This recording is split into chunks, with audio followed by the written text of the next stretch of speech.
Another new map for us. This one is Broken Vows, and it is very, very white. Although it does have some interesting texture changes, a little bit more character than some of the other snow maps that I have seen. The brushwork, though, it's interesting. It's interesting. It makes sense.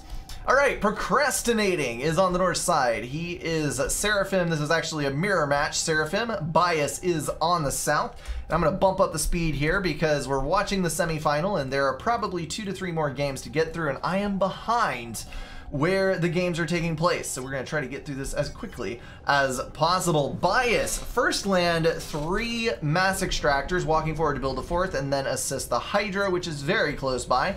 Same thing exactly for Procrastinating. That's going to give both of these guys an even footing on the start. We've got 3 additional power generators and an air factory going down. This would appear to be a 10K map. I don't think that it is a 5K. Same build for Bias as well. We got 3 P-Gens and an air factory. Next engineer is going to go out, grab the mass extractor, and then manually reclaim the snow chunks on that side. Speaking of snow chunks, let's take a look at the mass distribution. There you go. Little rocks here and there, no large boulders anywhere. And then in the center, we have a civilian radar T1 with some P-Gens. So you could actually land an engineer up here with a transport, capture that and the P-Gens, and claim the mass extractors, and you get a boatload of free intel for your game. Tanks moving up. This might actually be, this is a 5K. This is a 5K. There's no way it's not. It is way too tiny. All right. Bias is going to get 3rd land and 4th land after a couple more power generators. It looks like Procrastinating is also going 3rd land with fewer power generators than Bias had, and then is going to move his ACU to the front, I think. Nope, another land factory. So identical builds from both of these guys. We got some aggression over here. Looks like Bias is going to succeed with a little bit of micro. Lost his scout, but he is going to keep the tank alive on 56 HP with 2 kills. Going to move over there and pick up the engineer. We've got an air scout across for Bias and for Procrastinating, so they'll both know what the other is doing. And then we've got a little bit more conservative expansion from Bias, who is sending a tank out in front of his engineer in order to take care of anything bad that might happen. And speaking of bad things that might happen, that is going to be another win for this Tham. 24 HP that time. Bias getting very lucky with his micro and how these matchups are going in winning each of these things out. Now we've got the full T1 flow coming down from Procrastinating. He's cranked up all those factories. He's got tanks out every which way. But on the south side, we saw a couple of extra engineers maybe. And now we're starting to see some of the tanks. Yes, a couple of engineers that went over here and might be assisting. Yeah, one factory is building only engineers. So those will probably end up assisting the air factory. May see a T2 air shift, or we might see a T2 land shift and get some Ilshivas. But anytime people are stacking that much build power in their base, they're going to be using heavy assistance and usually be going T2 on something or another. Bias has got his transport out early. He's going to go snag all of the plateaus to get that mass in hand. 2, 3 tanks, 4 tanks in the expansion. Procrastinating has no chance on his raid on that side. Let's actually take a tank count. Procrastinating sitting on 20 tanks to his name, and Bias on 27. That is pretty dang impressive to have nearly 30%, or sorry, yeah, have about 30% more tanks than your opponent does due to your expansion patterns. And I think probably a good portion of that is the engineer kill that happened up here, preventing those mechs claims, and then Bias protecting his own, getting 2 or 3 additional mass extractors online, and then building these.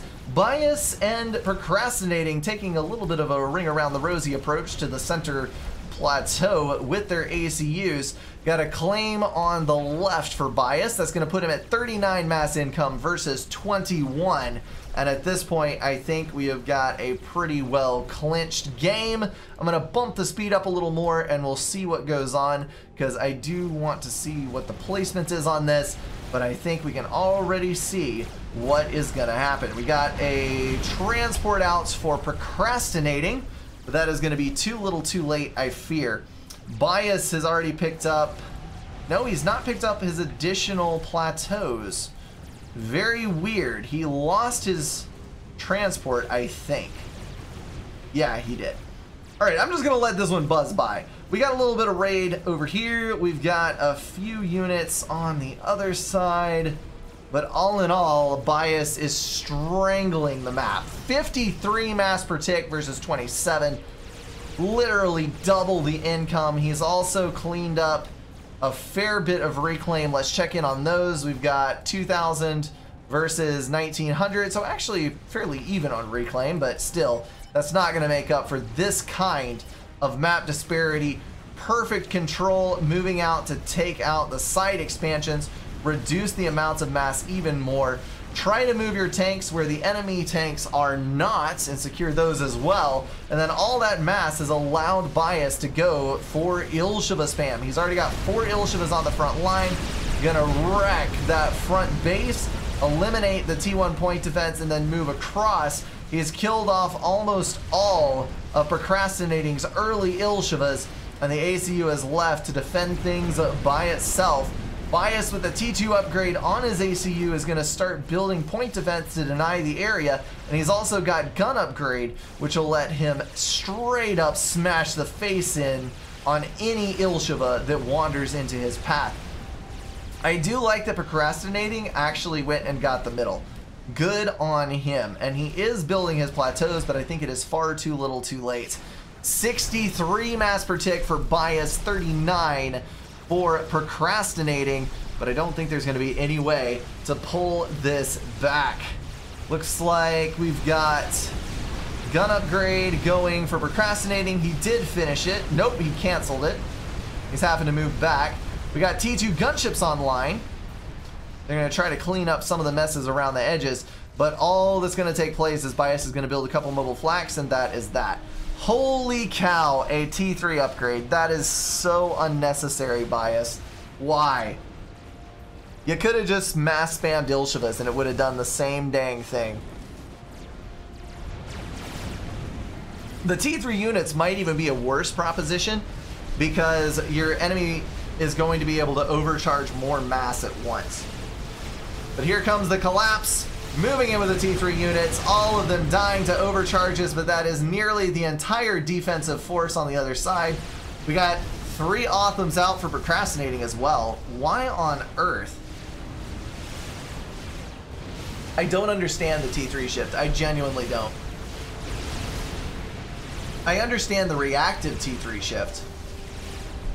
I don't understand why Bias went for it. Maybe it was to shut down the possibility that Procrastinating would go for a T3 shift and try to win back map control. That might be it. That would explain it. Starting nano repair. You really think a gun comm is going to get you out of this? I'm just here to watch the train wreck at this point. Moving in, and in range of the ACU. Focus fire it. Focus fire it.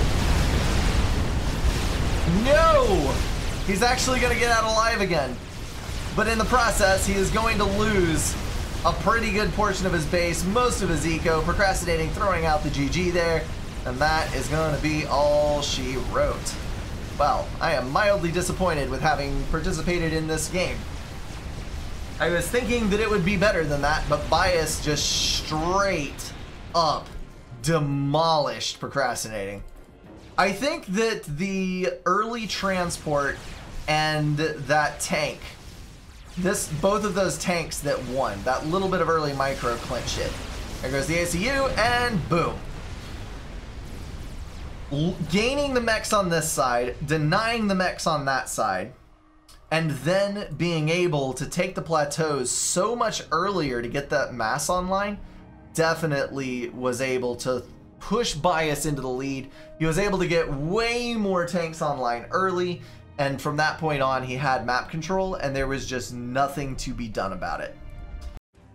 That is gonna wrap everything up for this video, guys. If you enjoyed it, feel free to drop a like and share it with someone.